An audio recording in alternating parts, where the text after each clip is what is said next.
சமூக சொந்தங்களுக்கு வணக்கம். மீண்டும் மற்றொரு காணொளியில் உங்களை சந்திக்கின்றேன். இந்த காணொளியில் நாங்கள் பார்க்க இருக்கின்ற விடயங்கள்: சீறிப்பாயும் சூறாவளி, சுட்டெரிக்கும் காட்டுத்தீ, மூச்சு திணற வைக்கும் நச்சுப்புகை மற்றும் அச்சுறுத்தும் பெரு வெள்ளம் என்று உலகின் பல்வேறு முனைகளில் இயற்கை ஒரே நேரத்தில் தன் அசுரத்தனமான தாண்டவத்தை தொடங்கியுள்ளது. ஐரோப்பாவை உலுக்கும் காட்டுத்தீயால் அமெரிக்காவின் நாசா மையம் வரை பரவியிருக்கின்ற அவசர நிலையானது தெற்கு சீனாவை அச்சுறுத்துகின்ற மணிக்கு 130 கிலோமீட்டர் வேக புயல், கனடாவை உறைவிடமாக்கிய நச்சுப்புகை மூட்டம், இந்தியாவை அதிர வைத்த பெருவெள்ளத்திற்கு பின்னணியில் இருக்கின்ற 30 ஆண்டுகால பசிபிக் மர்ம சுழற்சி என்று பல்வேறுபட்ட விடயங்கள் அரங்கேறி வருகின்றது. இவை பற்றித்தான் இந்த காணொலியில் விரிவாக பார்க்க இருக்கின்றோம். வாங்க காணொலிக்குள் போகலாம். தெற்கு சீனாவை நோக்கி நவுல் புயல் வேகமாக நகர்ந்து வருவதால் ஹாங்காங் உள்ளிட்ட கடலோர பகுதிகளில் கனமழை மற்றும் பலத்த காற்று சூறாவளி வீசக்கூடும் என்று வானிலை ஆய்வு மையம் எச்சரிக்கை விடுத்துள்ளது.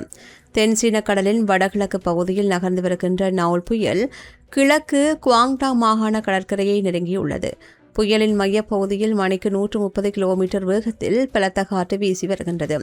ஹோயோ மற்றும் ஷான்வை நகரங்களுக்கு அருகே ஞாயிற்றுக்கிழமை காலையில் இந்த புயல் கரையை கடக்கக்கூடும் என்று எதிர்பார்க்கப்படுகின்றது.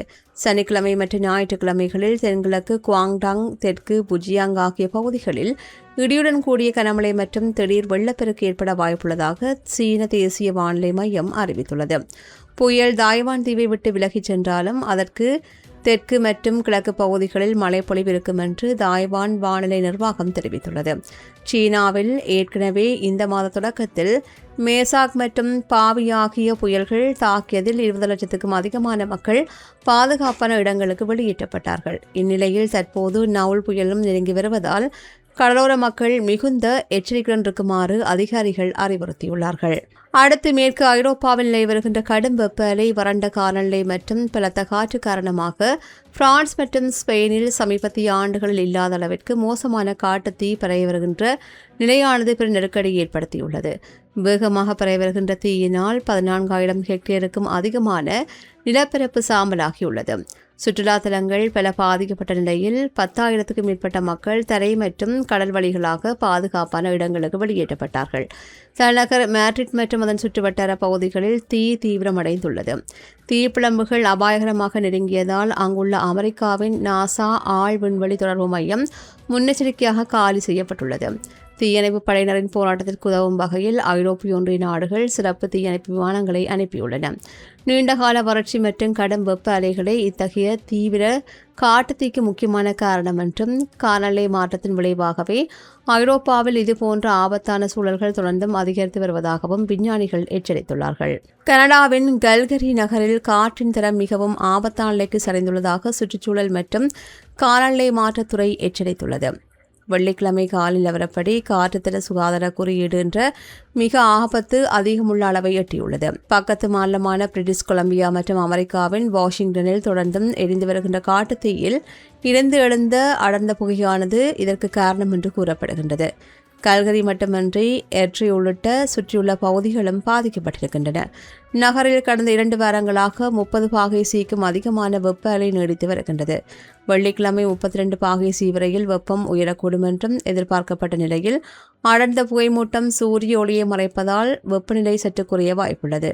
வெள்ளிக்கிழமை மற்றும் சனிக்கிழமை முழுவதும் புகையின் தாக்கம் நீடிக்கும். பிற்பகலில் காற்றின் தரம் சற்று சீரடைந்தாலும் மாலை நேரத்தில் மீண்டும் மோசமடையக்கூடும் என்பதால் மக்கள் எச்சரிக்கையுடன் இருக்குமாறு கேட்டுக் கொள்ளப்படுகின்றார்கள்.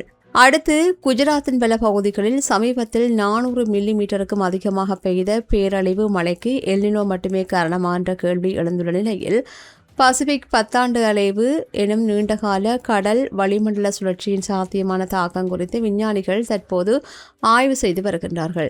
எல்னினோ மற்றும் லானினோ ஆகியவை 9 முதல் 18 மாதங்கள் வரையில் நீடிக்கும் என்றும், ஆனால் வட பசிபிக் பெருங்கடலில் ஏற்படுகின்ற பிடிஓ சுழற்சியானது ஒரே கட்டத்தில் சுமார் 20 முதல் 30 ஆண்டுகள் வரையில் நீடிக்கக்கூடியது என்றும் தெரிவிக்கப்பட்டுள்ளது. தற்போது நிலவுகின்ற எதிர்மறை பிடிஓ நிலைமையானது அரபிக்கடலில் இருந்து மேற்கு இந்திய பகுதிகளுக்கு ஈரப்பத போக்குவரத்தை அதிகரித்து பருவமழை அமைப்புகளை பலப்படுத்தும் பின்னணி சூழலையும் உருவாக்கியிருக்கலாம் என்று கருதப்படுகின்றது. இந்த தீவிர மழைப்பொழிவுக்கு பிடிஓ மட்டும் நேரடி காரணம் அல்ல. வலுவான தென்மேற்கு பருவமழை, குறைந்த காற்றழுத்த மண்டலங்கள், ஐஓடி, எம்ஜோ மற்றும் இஎன்எஸ்ஓ ஆகிய வளிமண்டல காரணிகளின் கூட்டு விளைவாலேயே இந்த பெருமழை பொழிந்துள்ளது. PDOவின் தாக்கம் பொதுவாக வெளிப்படுவதால் அதை உடனடி வானிலை முன்னறிவிப்புகளுக்கு பயன்படுத்துவது சிக்கலானது. இருப்பினும் எதிர்காலத்தில் இத்தகைய தீவிர வானிலை நிகழ்வுகளை துல்லியமாக கணிக்கவும் நீண்டகால காலநிலை மாற்றங்களை புரிந்து கொள்ளவும் PDO போன்ற கடல்சார் சுழற்சிகளை தொடர்ச்சியாக கண்காணிப்பது மிகவும் அவசியம் என்று காலநிலை ஆய்வாளர்கள் தெரிவித்துள்ளார்கள். இவை சமீபத்தில் வெளியான செய்திகளின் தொகுப்பாக காணப்படுகின்றன. செய்திகள் பற்றி உங்களுடைய கருத்துக்களை கீழே இருக்கும் கொமெண்ட்ஸ் பக்கத்தில் மறக்காமல் பதிவிடுங்க. மீண்டும் மற்றொரு காணொளியில் உங்களை சந்திக்கின்றேன். நன்றி. இது போன்ற பல செய்திகளை தெரிந்து கொள்ள நம்முடைய சமூக மீடியா யூடியூப் சேனலை சப்ஸ்கிரைப் செய்து அருகிலுள்ள பெல் பட்டனை கிளிக் செய்யுங்கள். மேலும் செய்திகளை உடனுக்குடன் தெரிந்து கொள்ள சமூகமீடியா.com என்ற இணையதளத்தின் வாயிலாக எங்களுடன் இணைந்திருங்கள்.